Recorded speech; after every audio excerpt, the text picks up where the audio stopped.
очень хочется знать, дочь. Мне очень хочется верить, что ты откроешь все двери. Не бойся что-то менять. Когда ты станешь большой, дочь, когда доверишься мне, сын, тогда поймешь, почему все, что я не смог, мечтаю воплотить в тебе. Когда ты станешь большим, сын, мне очень хочется знать, дочь. Мне очень хочется верить, что ты откроешь все двери. Не бойся что-то менять. Когда ты станешь большой, дочь, когда доверишься мне, сын, тогда поймешь, почему все, что я не смог, мечтаю воплотить в тебе.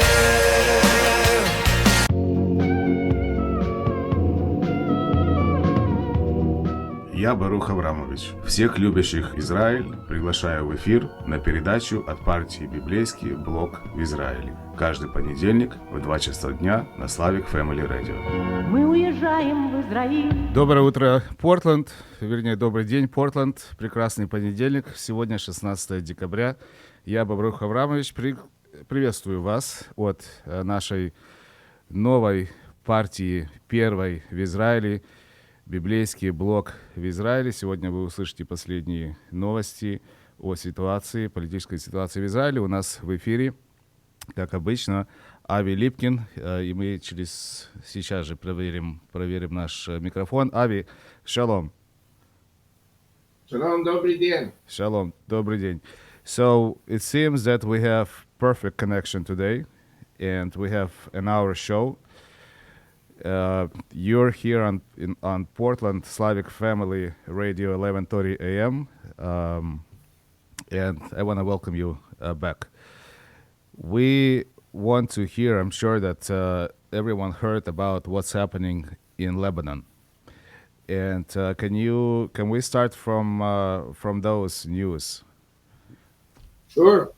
Because last time you spoken about it a little bit, that something is going to happen, and I guess something happened. Дорогие друзья, я задал Ави вопрос о том, что происходит в Ливане. У нас сегодня будет часовое шоу, как бы казалось бы много времени, но на самом деле оно очень быстро проходит, а новостей очень много, и хотелось бы сразу приступить к делу. So, Avi, back to you. What is going on in Lebanon? Okay, well, firstly, a very quick overall picture. We must remember that Lebanon is a microcosm of the whole Middle East. And you have there Christians, Druze, Sunni, and Shia Muslims, 4 different groups. And until the civil war in 1975, Lebanon was like the Switzerland of the Middle East. It was a very, very beautiful country, still is a beautiful country. But what happened was that the influx of the Palestinian Liberation Organization of Yasser Arafat brought about an occupation in the south of the country, which persecuted Christians and Shia Muslims and Druze. And a civil war broke out. And of course, this civil war eventually ended up in Syria and in Iraq. And what we see today is a Shiite approach of trying to dominate Lebanon at the expense of the Sunnis.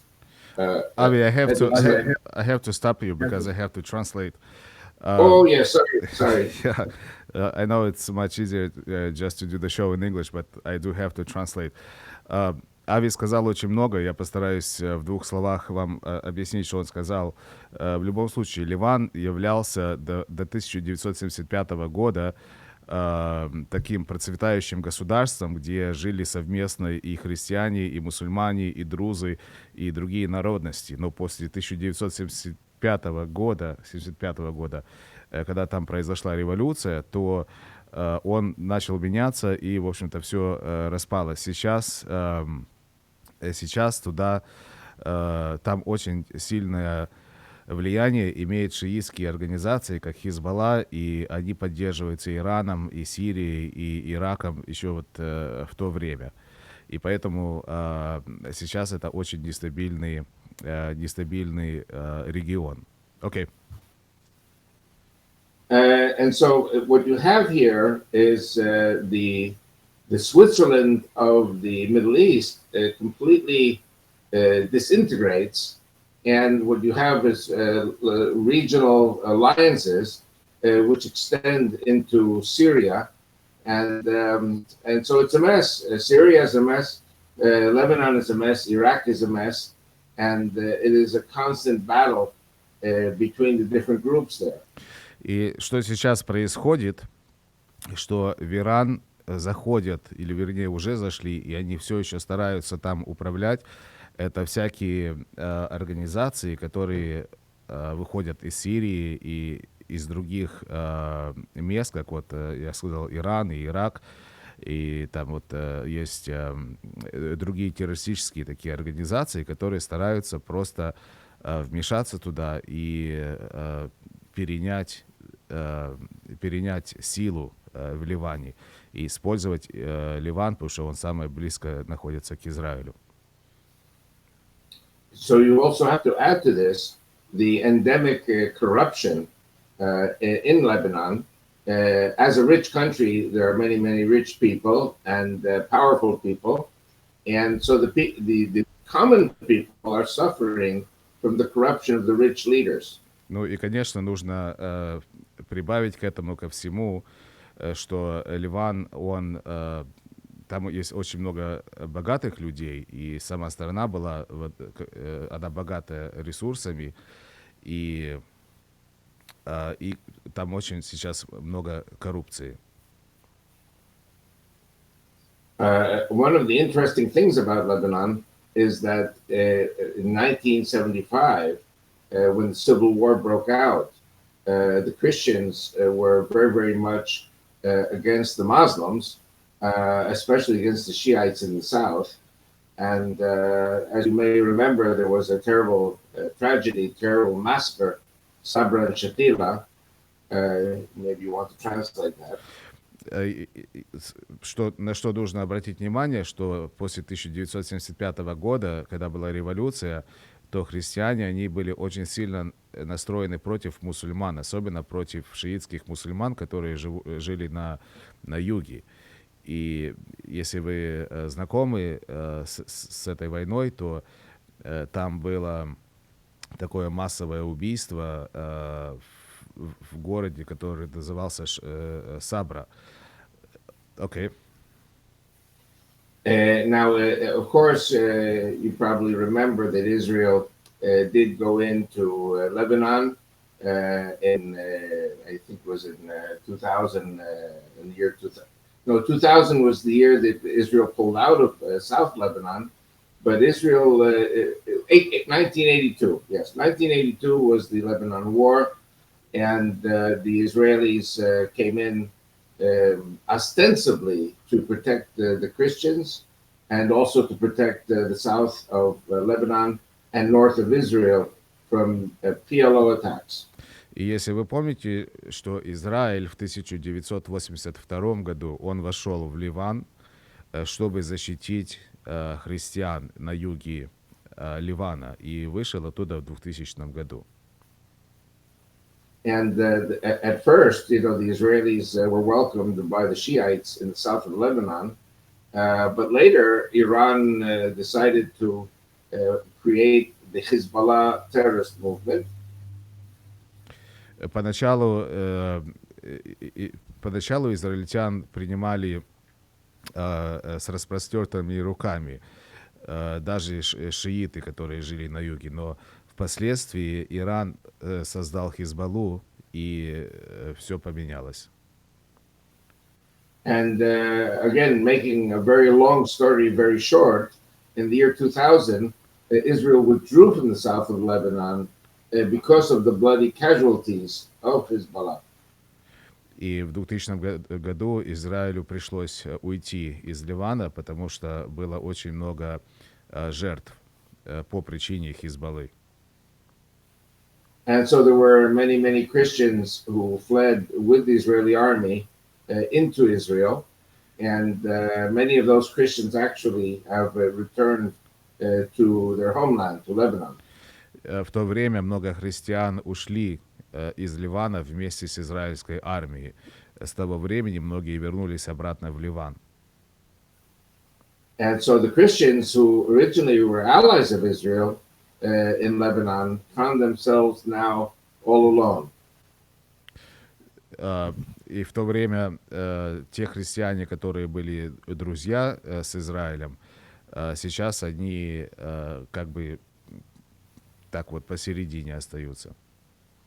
And of course, with the rise of ISIS among the Sunni Muslims, the Christians decided to make an alliance with the Shiites.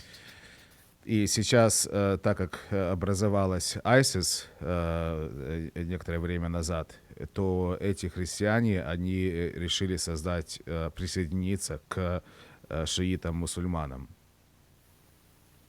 And I'm going to change a little bit the subject, but I'm going to come back. Okay.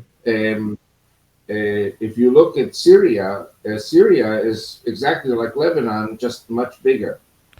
И мы сейчас поменяем немножко нашу беседу, перейдем в Сирию и поговорим о Сирии, если вы видите, что происходит сейчас в Сирии.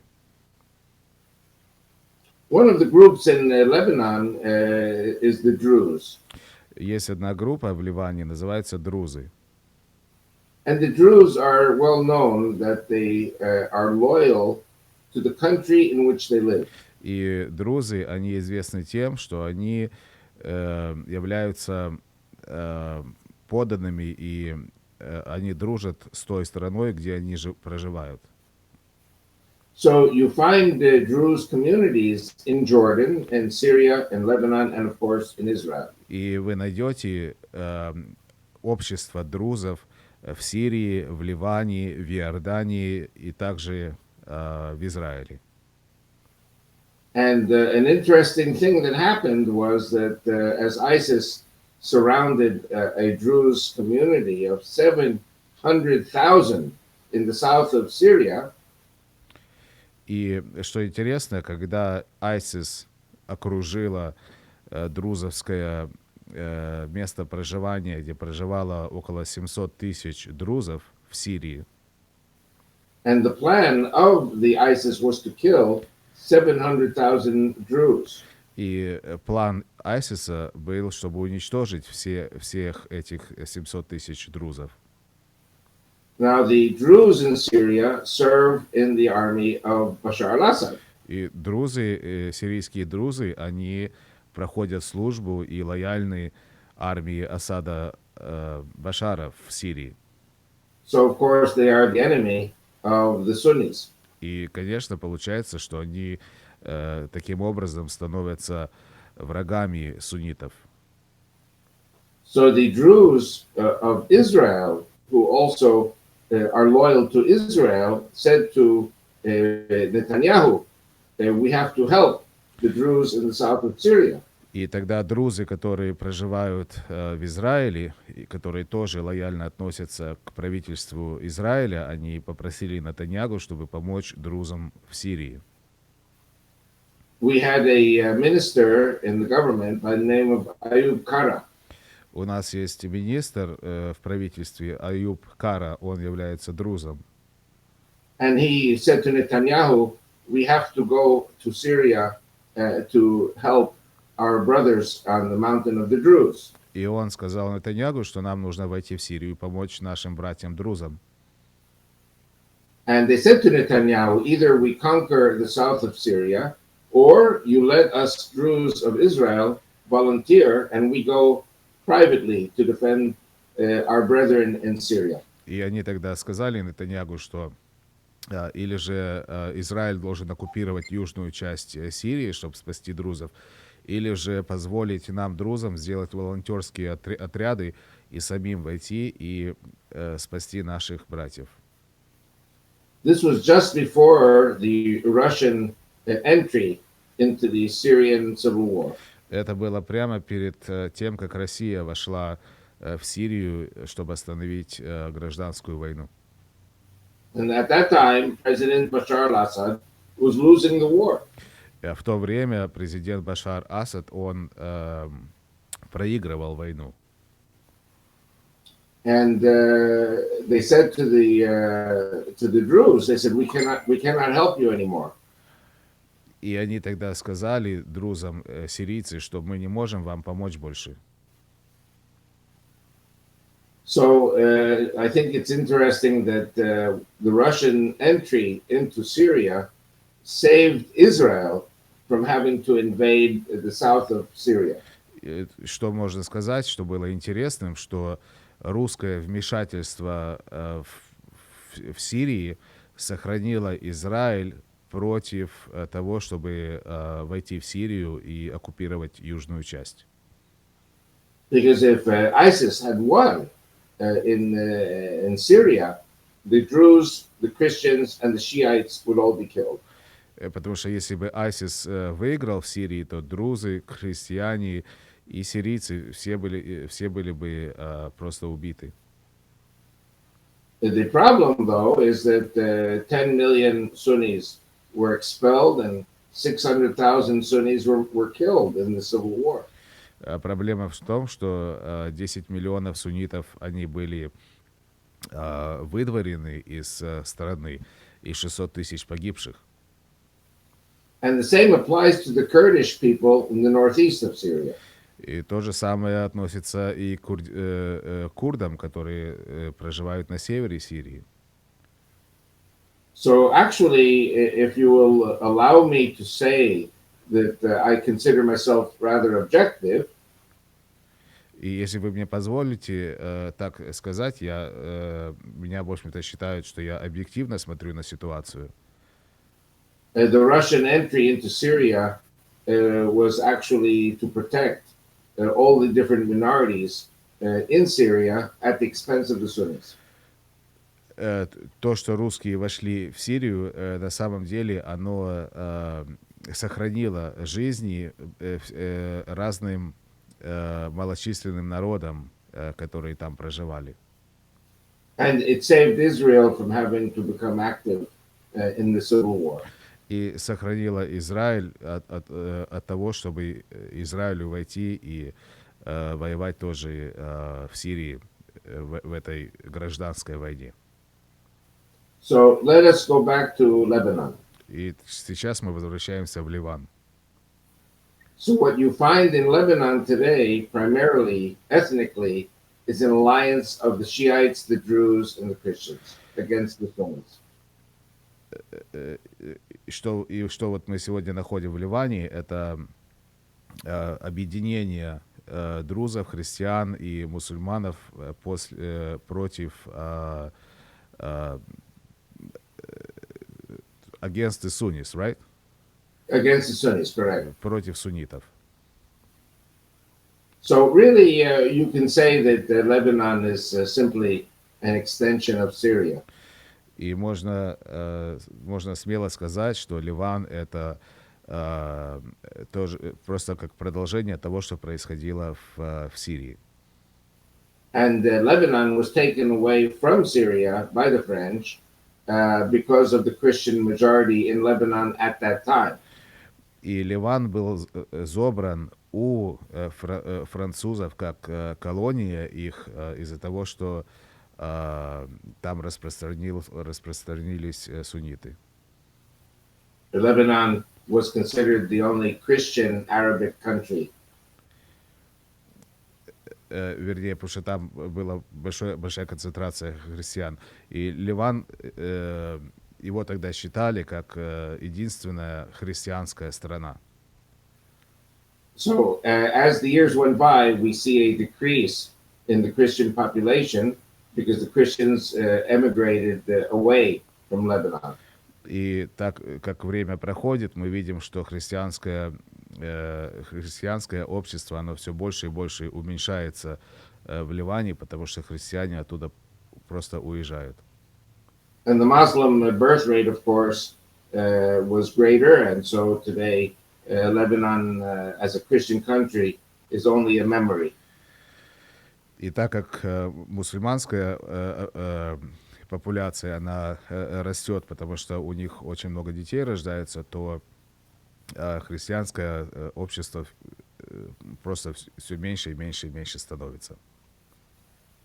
So we have now the problem of a country that is also suffering from a terrible corruption, and so now what you see is complete chaos in the country. И сегодня, смотря на эту страну, мы видим, что проблема коррупции и все вот эти вот моменты вместе, когда ставишь, что мы видим, что вот такой результат мы видим сегодня в Ливане. And of course, Israel went in 3 times into Lebanon in 1978, 1982, and of course 2006. And each time we lost soldiers there for nothing. And so Israel really, really does not want to go into Lebanon again. И Израиль входил в Ливан 3 раза, в 1978 году, в 1982 году и в 2006 году тоже была война, и каждый раз были потеряны солдаты, и Израиль очень сильно не хочет там участвовать. So, Avi, let me ask you a question about what do you think, where do you think this will lead? И вопрос был такой, куда, как он думает, куда это все придет? I will say like this, and I'm saying things which are very dangerous because many times I say things and they're wrong. So, but I'll say it anyway.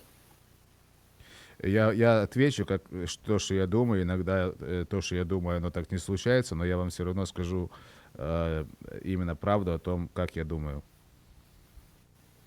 One of the great problems, maybe the greatest problem right now in Lebanon, is the Iranian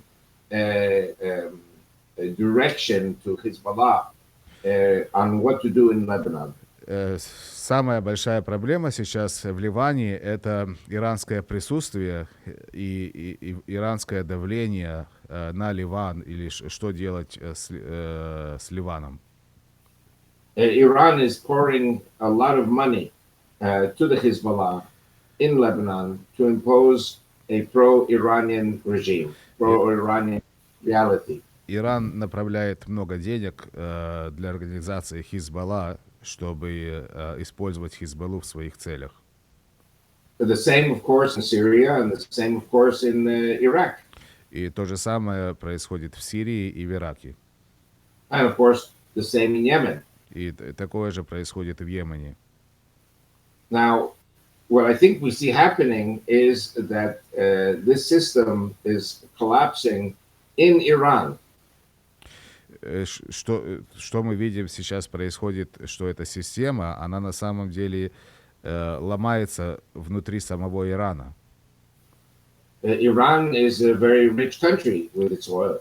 Иран на самом деле очень богатая страна, потому что у нее есть нефть.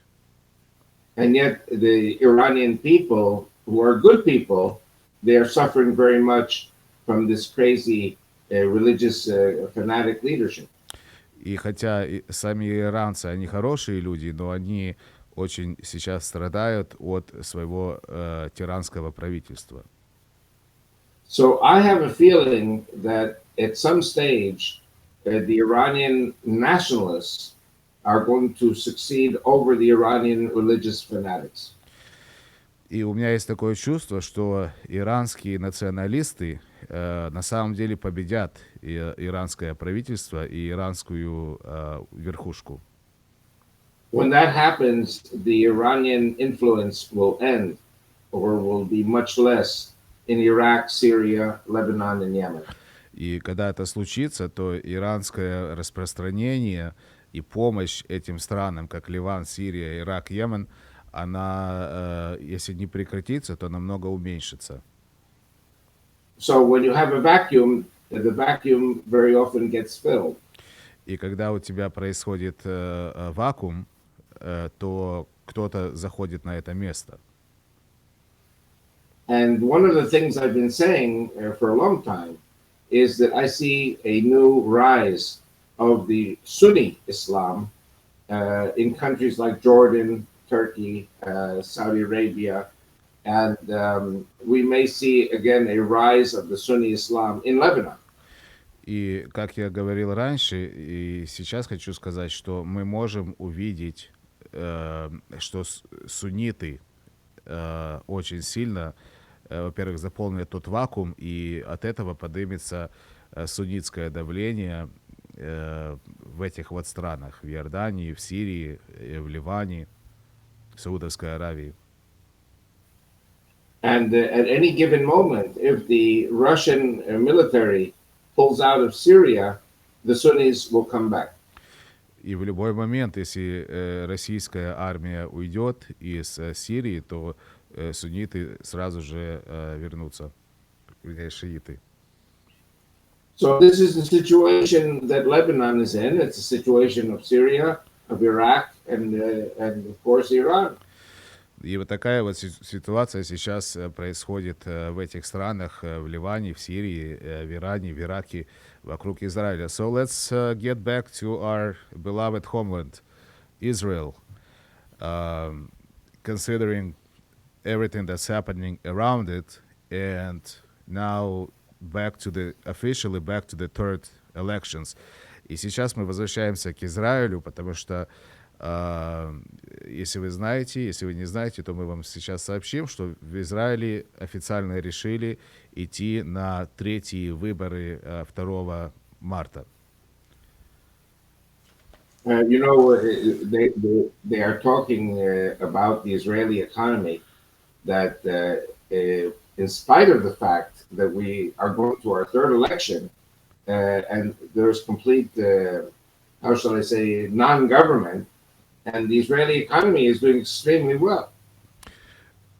Общественность и мировая общественность говорит о том, что даже из-за того, что в Израиле такая нестабильность в политическом плане, но израильская экономика, она очень-очень хорошо развивается. So if you leave the businessmen alone, they know how to work and to boost the economy. Поэтому если оставить бизнесменов в покое, то они знают, как развиваться и как развивать экономику в хорошем направлении. So the joke in Israel today is maybe we should not have any elections because then the economy will always do well. И такой анекдот сейчас ходит по Израилю, что если мы вообще не будем голосовать, то экономика сама по себе будет просто очень хорошо развиваться. But the problem here still remains the Iranian nuclear project and the missiles. Но проблема, которая все-таки существует для Израиля, это иранская ядерная программа. And of course, we still see Hamas in Gaza and Hezbollah in Lebanon increasing their preparations for war with Israel. И, конечно же, мы видим Хамас в Газе и Хизбаллу в Ливане, которые готовятся к войне с Израилем. So maybe we here in Israel are living in a fool's paradise. И, может быть, так происходит, что мы сейчас живем в Израиле как бы в стране, в самообмане. Our economy is booming, and we are building new homes, and we have a lot of immigration coming to Israel now. Наша страна процветает, экономика процветает, мы строим новые дома, у нас много иммигрантов, все идет хорошо. Now I'm going to talk a little bit, I spoke about this last week, about a new problem. И сейчас я перейду и поговорю немножко о проблеме с ракетами.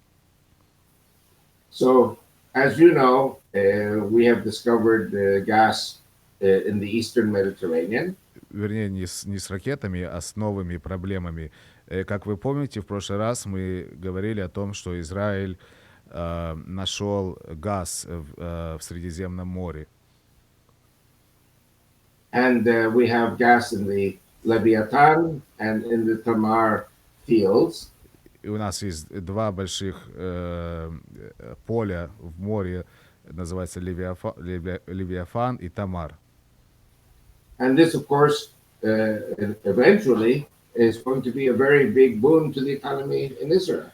И в конце концов, когда этот газ начнется экспортироваться и доставляться, он принесет большой бум для экономики Израиля. At the same time, the Greek Cypriots have oil in their part of the Mediterranean. И в то же самое время греки на Кипре тоже имеют большие местонахождения нефти и газа вокруг Кипра. And as you probably know, the Cypriot economy has been suffering the last few years. Но последние несколько лет экономика Кипра, она падала вниз. And so the Israelis and the Cypriots have put their heads together, and we are now working on a program for a pipeline to take the gas from Israel and Cyprus, first to Greece, and then to Italy, and of course Europe. И израильтяне и киприане, они вместе сошлись, подумали и решили провести нефтяную трубу от Израиля сначала в Грецию, потом в Италию и таким образом в Европу. Israel, of course, is now also going to be an exporter of gas to Egypt and Jordan. И Израиль, когда это все произойдет, будет экспортером газа в Иорданию и в Египет. So here comes the problem. И сейчас The будет Turk- проблема. The Turks invaded Cyprus in 1974. И проблема состоит в том, что Турция, она оккупировала Кипр в 1974 году. And when they invaded Cyprus, they took 40% of the island. И когда они оккупировали этот остров, они взяли 40%. And the rumor in Cyprus is that the Turks at any moment could conquer the rest of the island. И слухи, которые распространяются на Кипре, что турки в любой момент могут захватить весь остров. And so the Turks are demanding a cut in the business. И поэтому Турция, она требует, чтобы ей отдали часть этого бизнеса. And as I said last week, Israel and the Cypriot military completed the joint maneuvers in Cyprus. На прошлой неделе Израиль и киприане, они провели военные учения. And with the isolationism of President Trump, there really is nobody to protect the Greeks. Это были совместные учения, но так как сейчас идет изоляция президента Трампа, если это полностью произойдет, то израильтянам и киприанам придется защищаться самим. And it's really a very, very interesting point that the Greek and the Greek Cypriot governments were very pro-Arab until recently. И очень хороший поинт в том, что правительство Кипра, они были проарабские до последнего времени. And now all of a sudden we see a shift in the policies of Greece and Cyprus to be pro-Israel.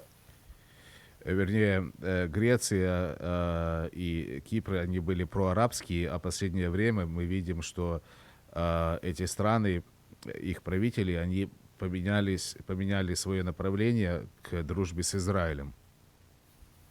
Because the gas pipeline and the gas supply to Europe can help to save Cyprus and Greece with their difficult economy.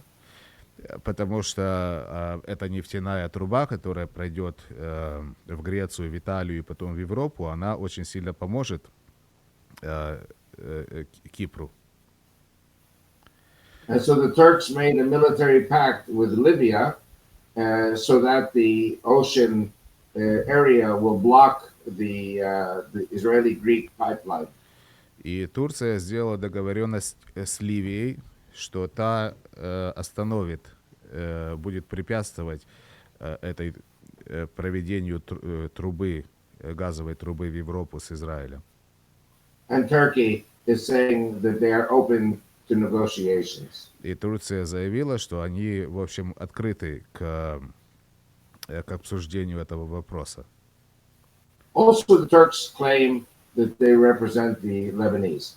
И также Турция заявляет, что они представляют интересы Ливана. And if we look a little further, you know that there is a problem of the pipelines going through the Ukraine and through Turkey with gas from Russia and other places, Azerbaijan. This gas goes to Europe.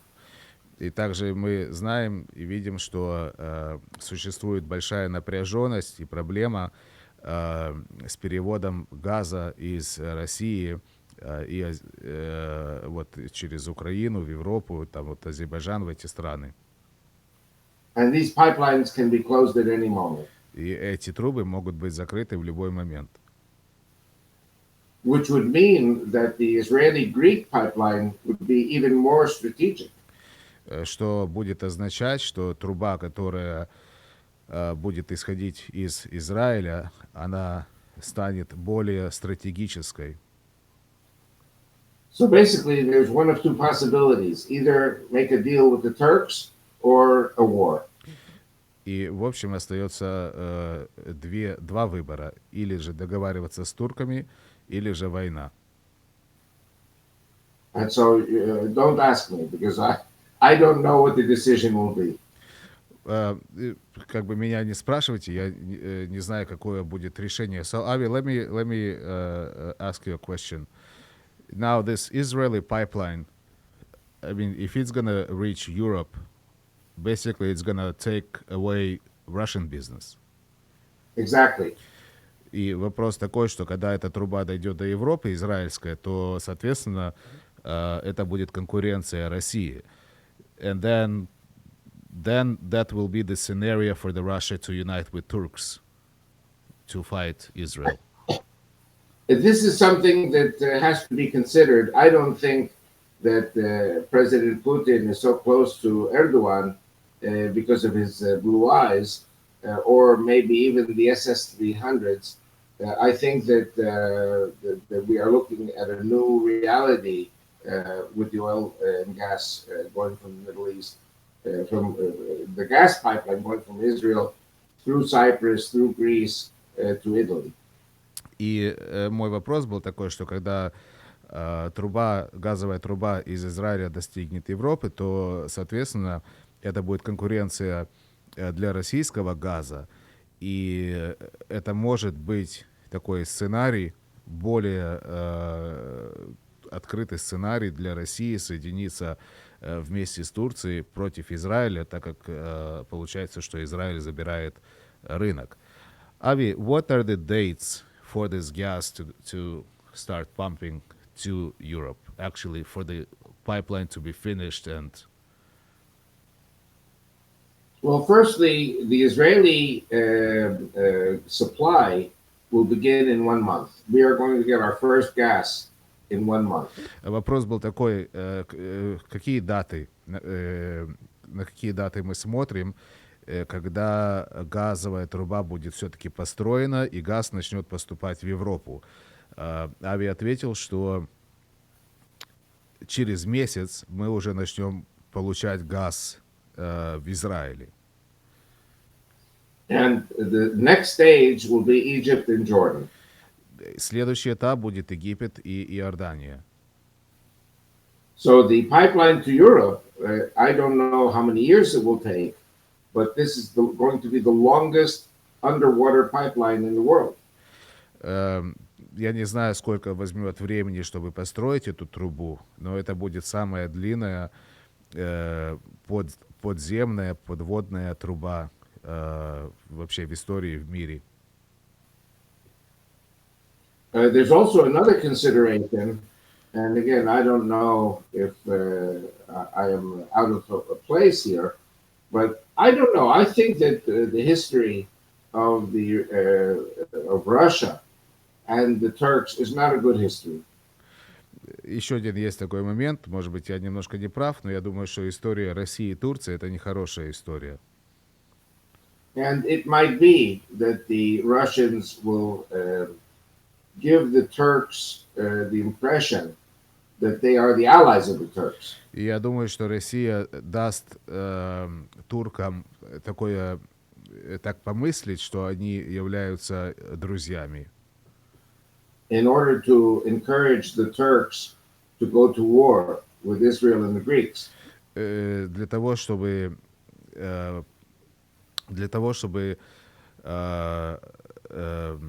подтолкнуть Турцию пойти войной против Израиля и Греции.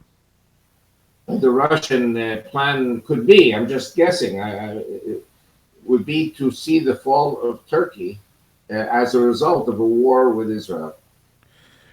И русский план будет такой, чтобы увидеть, что Турция будет все-таки побеждена Израилем, и это будет на руку России. Don't forget that Turkey is a Sunni country primarily. И не забываем, что Турция это в основном сунниты. And I remember when I was in the university and we were studying Russian literature. И когда я учился в университете, мы изучали русскую литературу. Герой нашего времени Лермонтова. And they were talking there about the Chechenцы, Черкесы and the Татари. И мы изучали вопрос чеченов, татаров и черкесов. So there is a multi-century conflict between the Russian people or the Russian Tsarist government of that time and with the Turks. And personally, I think this is going to continue. И они говорили о том, что эти страны, они являются недругами Турции и России. Also, if the Turkish pipeline is attacked in a war between Israel and Turkey, the Russian pipeline through the Ukraine is more important. И если турецкая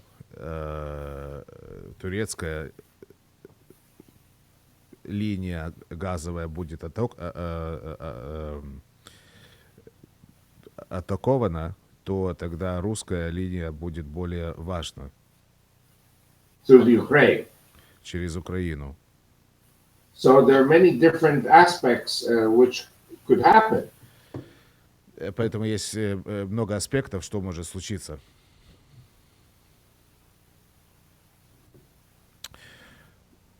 So, Avi, what are you expecting for your party? What's the plan with all of this information? I mean, and we're talking to our listeners who are majority are Christians and they follow basically the Bible, the prophecies. They always talk about it. And now your Christian, Jewish Christian political party in Israel, where do you see it? What role do you see it playing in this whole, if I can say, end time scenario? И вопрос был к Ави такой, что какое отношение он видит партии первой еврейской христианской партии в Израиле сегодня, если учесть все вот эти вот события, которые происходят вокруг Израиля, которые нам конкретно показывают и рисуют такую картину последнего времени, если можно так выразиться. Well, as you know very well, 20% of our population is Muslim and 8% is Christian, or at least not considered Jewish by the rabbis. Если вы знаете, 20% нашего населения это мусульмане, 8% это или же христиане, или же не евреи по оценке наших раввинов. So 8% of the population translates into 9 members of Knesset. Эти 8% населения, они переводится как, или их можно считать как 9% парламента. We're talking about 500,000 votes. Мы говорим примерно о 500 тысяч голосов. At the same time, I call my political party the party of the immigrants.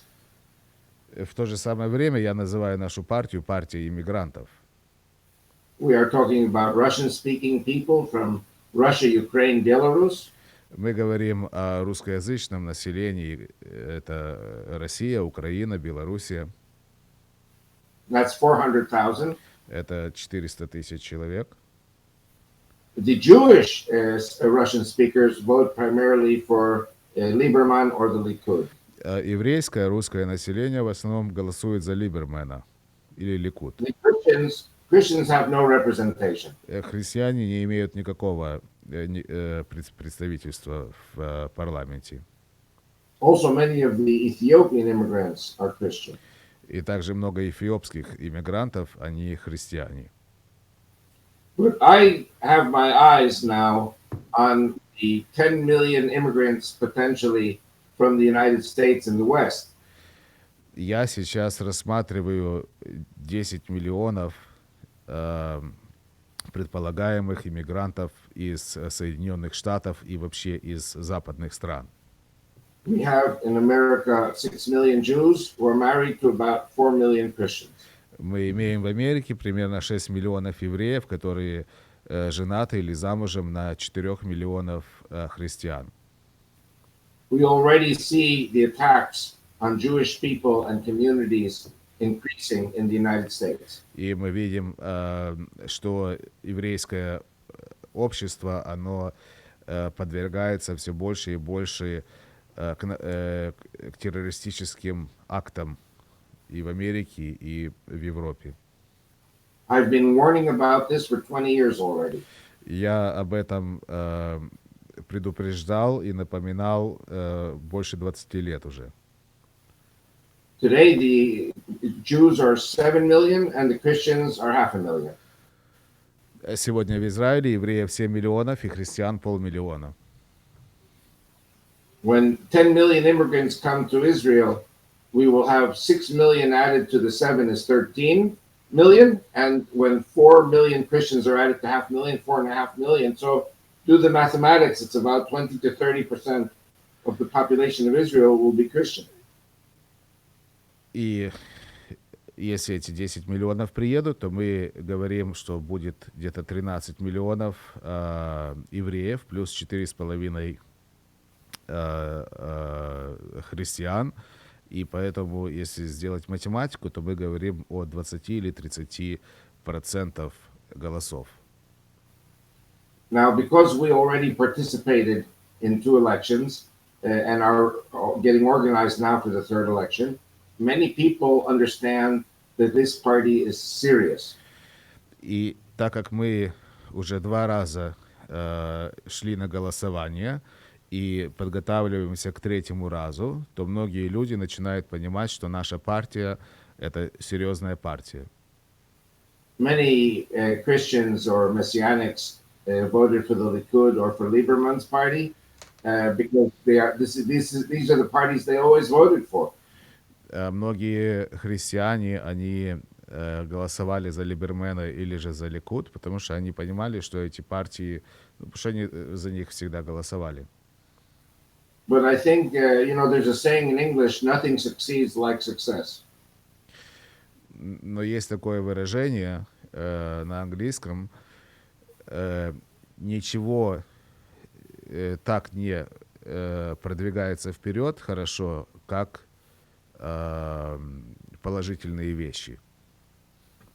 So we have to simply be very patient, be very methodic, and work diligently, and eventually our party will become a big party. И поэтому нам нужно тихонечко, хорошо работать, и в конечном результате наша партия будет большая партия. I also think that we are going to see the collapse of the Jordanian monarchy of King Abdullah and the Saudi monarchy, and the rise of the new caliphate of the Sunnis in Jordan and Saudi Arabia. Я также вижу, что будет падение в Иордании и в Саудовской Аравии их монархической системы, и поэтому из этого произойдет новый калифат. I call it the one bullet theory. Я это называю теорию одного патрона. One bullet kills king, ISIS takes over the next day. То есть один патрон убивает эти монархии, и ISIS опять возрождается и берет власть в свои руки на следующий день. One bullet kills King Salman, and one bullet kills his son, Mohammed bin Salman. Saudi Arabia becomes ISIS. И то же самое в Саудовской Аравии, когда один патрон убьет их короля, то на следующий день ISIS возьмет власть в свои руки. When ISIS takes over Jordan and Saudi Arabia, they will attack Israel. Когда ISIS возьмет в свои руки Саудовскую Аравию и Иордан, они пойдут войной против Израиля. And Israel, to defend itself, will have to defeat these two countries. И Израилю, чтобы себя защитить, придется победить эти два государства. This means that our borders will grow, our population will grow, and we will see a greater Israel. Это обозначает, что наши границы, они раздвинутся, наша популяция, она возрастет, и это обозначает, есть такое выражение, большой Израиль, как бы от Нила до Ефрата. I also believe that we will see a new country called Kurdistan. Я также верю, что будет новое государство, которое будет называться Курдистан. If there is a major war with Turkey, I think it will be the end of Turkey as we know it today. Если будет какая-то большая война с Турцией, я думаю, что это будет конец Турции полностью. 1/4 of Turkey territory is Kurdish. Четверть территории Турции это где проживают курды. I believe that they will connect with Syrian Kurds and Iraqi Kurds and with the Iranian Kurds. И эти курды, которые проживают в Турции, они соединятся с сирийскими курдами, с иракскими курдами, с иранскими курдами и сделают свое государство. And so our new border will be the Euphrates, and our new neighbors will be the Kurds. И наши новые границы, это будет река Ефрат, и наши новые соседи будут курды. How do you like that for I like end it. time? That sounds so easy. Avi, that sounds like a dream come true for some people, and for those people, I guess, who believe in the prophecies. I just hope that it happens soon, it happens fast, and it happens with as little fatalities as possible. You know, many times I say, I wish I was wrong, and that there should be no war, there should be no problem, and we should just have prosperity. But as you know, I am not God, and even my wife is not God. And so we have to be listening to what God wants to happen. Avi, I want to thank you for being on the show. This was very important show even for me to understand what's going on. I know in our society today, being even in believers' society, talking about expanding Israeli borders almost feels like you're sinning, you know, because of this media bias towards Israel and this media push to create a Palestinian state on the Israeli territory, it's so hard that even talking about it basically kind of makes you feel like you're offending somebody. So, but we all know, for those people that believe in the Bible, that Israel borders should be how God promised it to Abraham, Isaac, and Jacob. So I want to thank you for the show. We're out of time, and I'll see you in 2 weeks. I'll see you next week on Monday, and I'll have to say goodbye to our listeners. Дорогие друзья, я благодарю вас, что вы были с нами. Это час, мы уже перевалили за все наши рамки временные. Спасибо вам. Вы слушали передачу от партии «Библейский блок Израиль». С вами был Барух Авраамович. До следующего понедельника в 2 часа дня. До свидания. Шалом.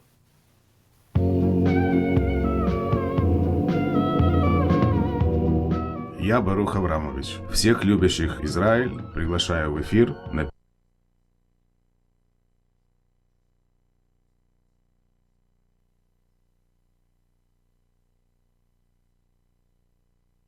Программу «Лекарства славянской аптеки» представляет сеть магазинов «Премьер». Приглашаем посетить самую крупную славянскую аптеку в Портленде при магазине «Вечерняя Москва», который находится по адресу 135-я и Division. Также любые необходимые лекарства вы можете приобрести в магазине «Премьер» в Ванкувере по адресу 112-16 North East Force Plain Boulevard. Вас ожидает широчайший выбор медикаментов.